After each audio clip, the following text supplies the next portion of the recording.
Buenas tardes, esto es Piensa Prensa y hoy nos acompaña Camila Fuentevilla, presidenta nacional de la CONFEDEPRUS, la Confederación de Profesionales Universitarios de la Salud. Buenas tardes, me faltó democrática, Sí, Confederación Democrática, muy sí. importante. ¿Cómo estás? Hola Catalina, bien, ¿y tú? Muy bien, y gracias por acompañarnos y ayudarnos a mantenernos al día de qué está pasando en el sector público respecto al tema salud. Hasta ahora entiendo que se ha mantenido la atención respecto a qué pasa con los fondos y cómo se distribuyen, que finalmente es lo que rebota en la atención ciudadana. Esto es un gran paquete, tiene distintas áreas. Por favor, cuéntanos un poco para que la gente entienda qué es lo que ustedes hoy día están trabajando y por qué es tan importante. Sí, o sea, nosotros actualmente estamos en el proceso, ya finalizando la tramitación del proyecto de ley de reajuste. Ahora, el reajuste no es solo para salud, sino que es para todo el ámbito público, ya es decir, quienes conducen y participan en las negociaciones, por cierto, la CUT, cierto, la Central Unitaria de Trabajadores y Trabajadoras, y la Mesa del Sector Público, la cual está compuesta por 16 organizaciones, cierto, valga la redundancia, del sector. Entonces, desde Salud estamos nosotros, también FENAT Nacional, FENAT Unitaria, FENTES, CONFENATS, la ANEF, Confusam, por cierto, distintas organizaciones representativas del sector, las cuales construimos un pliego que presentamos en noviembre, finalizando ese mes, que tuvimos un proceso de negociación con Hacienda, ¿cierto? Y también, por supuesto, el Ministerio del Trabajo, el cual se transformó en un protocolo de acuerdo. Y dicho protocolo de acuerdo, que contiene varios aspectos que para nosotros son muy relevantes, como el tema de la estabilidad laboral, la libertad sindical, el trabajo decente y, por cierto, también materias sectoriales, es parte de lo que hoy se ha convertido en el proyecto de ley que se presentó el 5 de enero y que ya inició su tramitación. Ayer fue aprobado, de hecho, en la Cámara de Diputados y ahora pasó al Senado. Perfecto. Camila, tengo la sensación de que esto antes se hacía antes. O sea, estamos hablando de en el tiempo, antes de finalizar el año y antes de que se iniciara, digamos, el nuevo proceso. ¿Por Sí. qué este año se atrasa y cómo rebota finalmente la atención? Bueno, lo que tú señalas es correcto. Históricamente nunca habíamos estado de manera tan tardía, ¿cierto? Terminando la tramitación de la ley. El año pasado, si bien nos desfasamos un poco, faltaba la publicación, pero la ley en sí misma ya estaba aprobada. Ahora, hay que decir varias cosas al respecto también para tener clara como todo el escenario. En primer lugar, en la negociación del año pasado se quedó como acuerdo establecido con el Ejecutivo de que los aguinaldos iban a pasar a ser permanentes. Entonces, lo que correspondía era que todos los trabajadores del sector en diciembre, independiente de que ya se hubiera tramitado o no la ley de reajuste, sí o sí recibieran su aguinaldo de Navidad. Ya, y eso al menos en salud se ejecutó. Pero más allá de eso, que sin embargo no es un detalle menor, todo el proceso de negociación fue bastante más tardío, ya porque se inició posterior al término de la tramitación de la ley de presupuesto. Y eso también fue bastante extenso, costó que además pudiesen llegar a acuerdo en el Congreso. Y por ende todo eso también impactó en que nuestra negociación no partiera antes, sino que partió una vez que ya se terminó el proceso anterior y también estuvo muy interferida por las elecciones. Ya costó además que el gobierno no quiso finalizar la discusión antes de la segunda vuelta y eso también nos retrasó bastante. Ya entonces, bueno, además de que terminamos la negociación alrededor del 16-17 de diciembre, para esa fecha coincidía con además el cierre del Congreso en términos de su trabajo legislativo, por lo cual todo esto se aplazó hasta el 5 de enero, que es cuando ingresó el proyecto de ley recién a la Comisión de Hacienda de la Cámara de Diputados. Entonces, efectivamente, tal como lo señalas tú, el proceso ha sido mucho más largo, lo cual sí ha tenido impacto también para las y los trabajadores. Por ejemplo, una cuestión que si bien no es transversal para todos y todas, el teletrabajo, sí hay un porcentaje cierto de la dotación que accede a esta modalidad de trabajo a distancia y que actualmente está suspendido, porque no hay ningún marco normativo que haya permitido extenderlo. Entonces, por ejemplo, todo eso quedó desplazado hasta que se logra aprobar la ley, porque no había nada, solo el teletrabajo está regido por la ley de reajuste. Entonces, todas las trabajadoras, principalmente mujeres, además que utilizan el teletrabajo como una medida para paliar la falta de política de cuidados dentro del sector público, no han podido hacer uso de ello, lo cual por supuesto que ha implicado una desorganización de la vida personal y familiar. Absolutamente. Cuando yo hago el enlace entre el trabajo de ustedes y la ciudadanía, porque de alguna manera hemos entendido que ustedes como sector público quedan en medio, ¿no? El jamón del sándwich. Entonces, desde la ciudadanía representan al Estado y para el Estado ustedes son trabajadores. Y esto, que parece una cosa súper técnica, se traduce en menos atención. O sea, ya tenemos una falta de atención que existía y que hoy no se puede dar porque no se ha resuelto algo básico. ¿Cómo sigue esto y cuándo debiera dar humo blanco? Bueno, nosotros esperamos que esto se termine de tramitar, ojalá más tardar la próxima semana, ya porque sí hay que destacar que nosotros, al menos en esta tramitación, no nos hemos ido a paro, entonces, al menos desde ese punto de vista, ha habido una continuidad de la atención que se ha mantenido, más allá de las dificultades propias del sector, al menos salud, que sí arrastramos una deuda, que hay falta de insumos, etcétera, etcétera. Entonces, eso sí ha sido súper complejo de soslayar. Pero de manera paralela, en lo que apostamos es que esto pueda terminar la próxima semana, ¿cierto? Entendiendo que la ley de reajuste es una cuestión básica que beneficia a miles de trabajadores y trabajadoras del sector público, que somos, tal como lo señalabas tú, quienes sostenemos la atención a lo largo de todo Chile, 24/7, independiente de las distintas contingencias, pandemias o cuestiones que puedan surgir.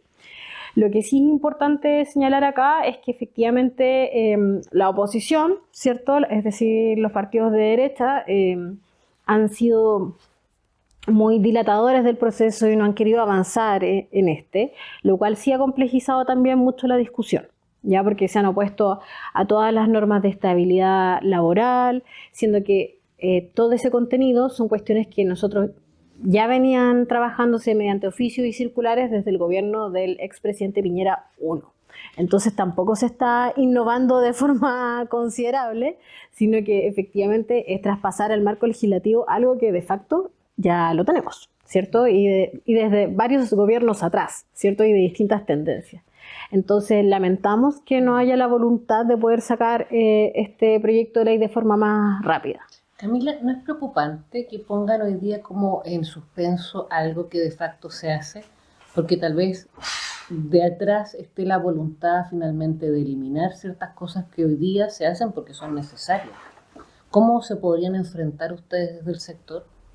Bueno, esa es una pregunta súper interesante, teniendo en cuenta que efectivamente ahora, además, en marzo inicia el gobierno del presidente Kast, presidente electo Kast, quien en su programa igual anunció bastantes temas que para nosotros como sector salud pública son muy preocupantes, que tienen que ver precisamente con privatizar la salud, con externalizar aún más, y eso por supuesto que es muy precarizante. Ya nosotros en el sector público tenemos trabajadores y trabajadoras en su minoría en planta, ya, o sea, el 80-20 que debiese cumplirse es a la inversa, o sea, tenemos alrededor de un 20% de titularidad y un 80% de personal a contrata, al menos en salud.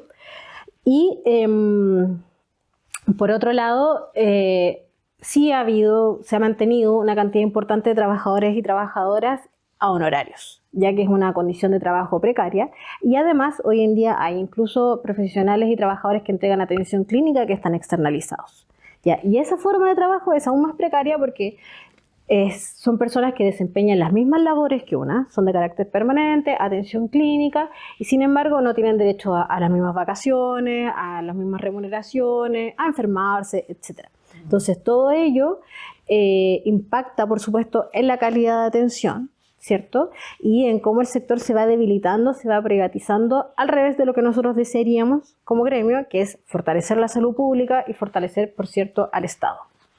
En esta línea que tú planteas, en realidad es como un llamado de atención, porque siento que de alguna manera precariza a los trabajadores que son ustedes y precariza también al ciudadano que de alguna manera depende de alguien que es totalmente móvil y que efectivamente, si por A, B o C no cumple, de alguna manera se desentienden desde el Estado respecto a eso. O sea, están buscando no tener responsabilidades. ¿No? Y esto, te lo pregunto básicamente para que la gente lo entienda. ¿Hay alguna forma de revertirlo o es la línea que se va a seguir en adelante? O sea, bueno, todavía no tenemos una bolita de cristal para proyectar cómo va a estar el escenario, pero sí hay algunas alertas que nosotros ya las tenemos claro y que tienen que ver precisamente con los elementos que yo señalaba del programa.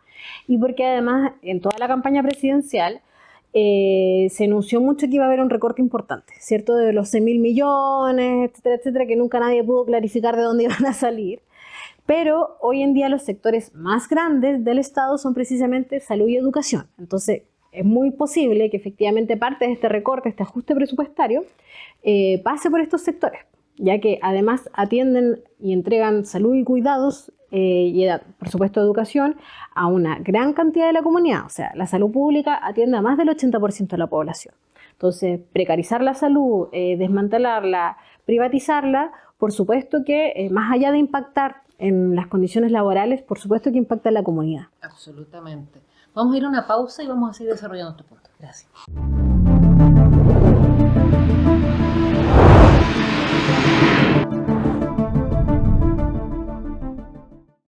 Esto es Piensa Prensa y seguimos acá en esta entrevista con la presidenta nacional de la Confedeprus.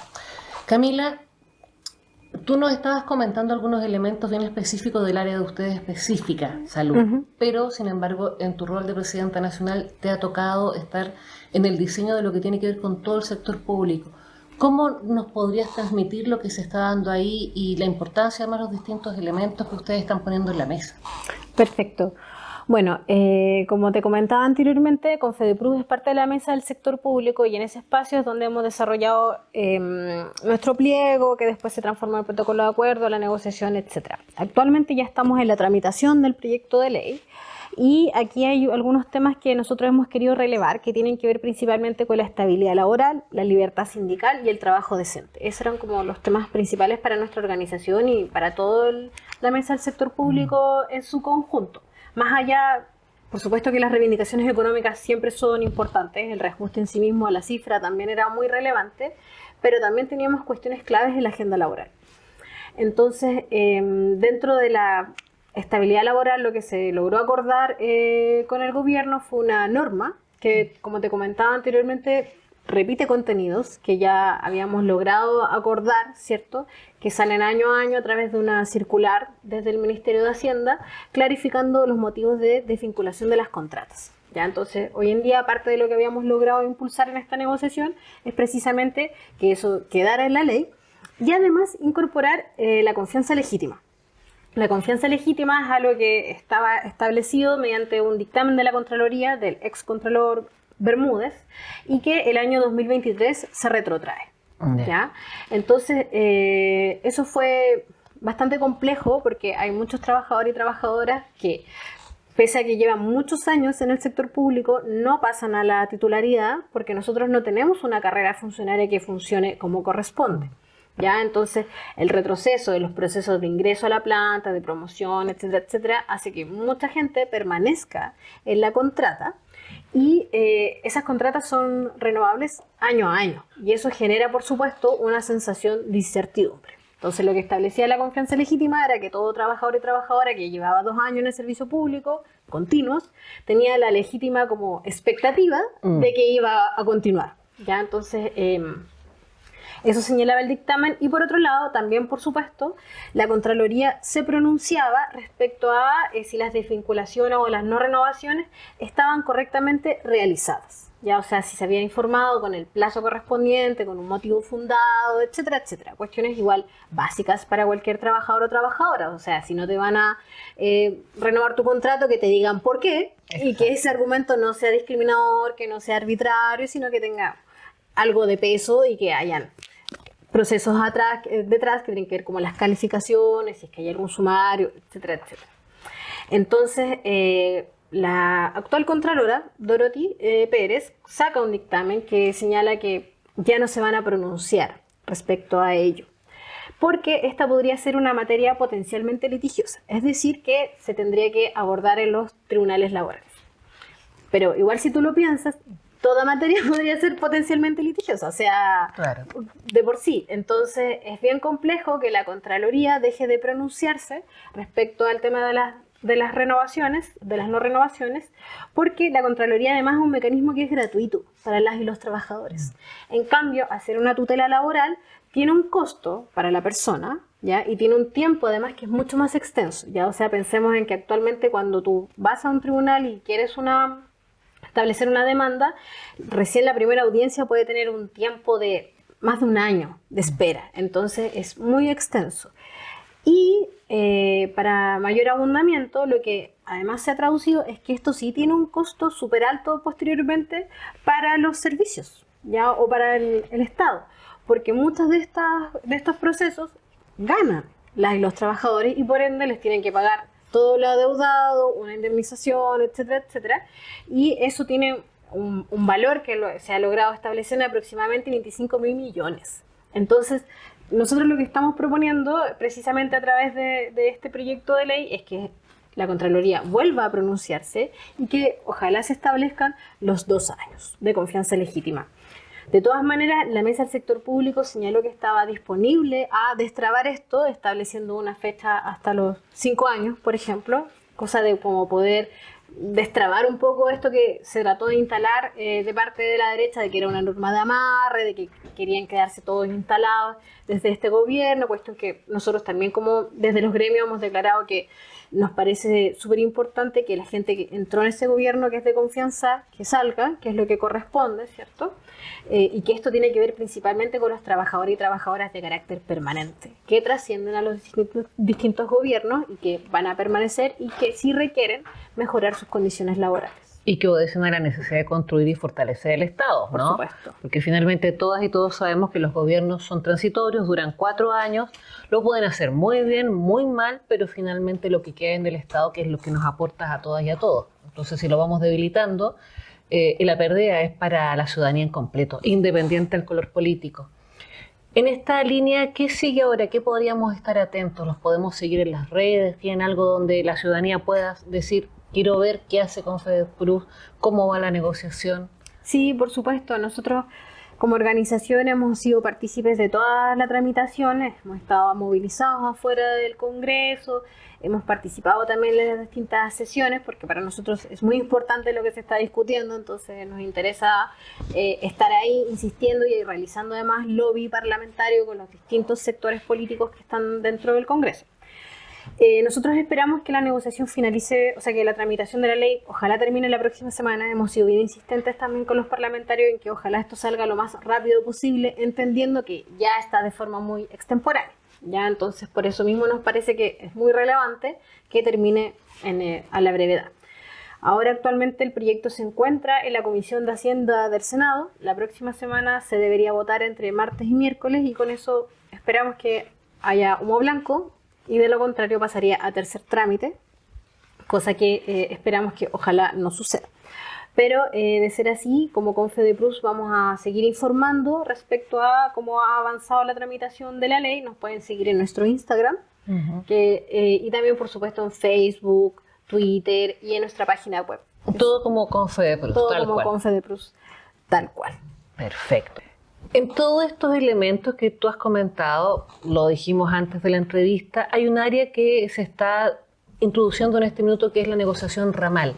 ¿Cómo se abordaría? Porque además esto, debo decir que es una práctica muy antigua que de alguna manera se entendía beneficiosa en Chile y que de repente parece que perdió adeptos. Hoy día ustedes la están impulsando. ¿Qué significa y cómo podría mostrar beneficios en la práctica específica? Ya, lo que ocurre es que en el sector público nosotros tenemos una negociación ramal de hecho, ¿cierto? Que no es formal y que esperamos de todas maneras que en este futuro, en el gobierno que viene, se mantenga, porque es un derecho adquirido por las y los trabajadores hace más de 20 años. Y el proyecto de ley que se ingresó el día de ayer o anteayer, si no me equivoco, desde el Ejecutivo y que por supuesto en el cual ha sido partícipe de la Central Unitaria de Trabajadores y Trabajadoras, es la negociación ramal propiamente tal, ¿cierto? Donde nuestros compañeros además del sector privado tienen alto interés porque lo que permitiría la negociación ramal es negociar de forma sectorial y de esta manera superar un poco la fragmentación sindical o que las negociaciones colectivas sean de manera muy reducida, ¿cierto? Y sino que todo el sector, por ejemplo, todo un sector económico pueda negociar de forma colectiva. Hay muchos países que tienen negociación ramal y en esto hay muchos estudios también que relevan que la negociación ramal permite tener mejores indicadores en relación al alza de los salarios, también a cláusulas de género, ya relativas, por ejemplo, a temas de cuidados, de abordaje de la violencia, de disminución de la brecha salarial, entre otros. Entonces, de todas maneras, el poder avanzar en esto, que es una demanda histórica para las y los trabajadores, es muy positivo. Lamentamos que el ingreso haya sido tan tardío, ya que queda muy poco tiempo de este gobierno como para que se alcance a finalizar su tramitación, pero de todas maneras nos parece muy importante que ojalá logre avanzar de la mejor forma posible y que se cumpla el objetivo, que es que en Chile exista la negociación ramal para todas las y los trabajadores. O sea, definitivamente parece ser una excelente práctica porque además es mucho más eficiente y eficaz para el servicio y finalmente para la ciudadanía, ¿no? Entendemos que todo lo que genere eficiencia y eficacia debiese ser algo querido para el Estado. Camila, muchísimas gracias. Estamos felices de recibirlos cada vez que tengan noticias y que nos cuenten cómo va avanzando esto. Y obviamente quedan invitados a mandarnos todos los avances que quieran para poder ir contándole a nuestra gente que nos sigue y que entiende que aquí se habla de algo que nos afecta en el día a día y que la ciudadanía va a registrar sí o sí. Finalmente, aquí está la gente que va a saber si el gobierno está cumpliendo o no con lo que corresponde a través del servicio público. Ve esta entrevista, compártala, apoye a las instituciones que apoyan a la ciudadanía y a la prensa independiente.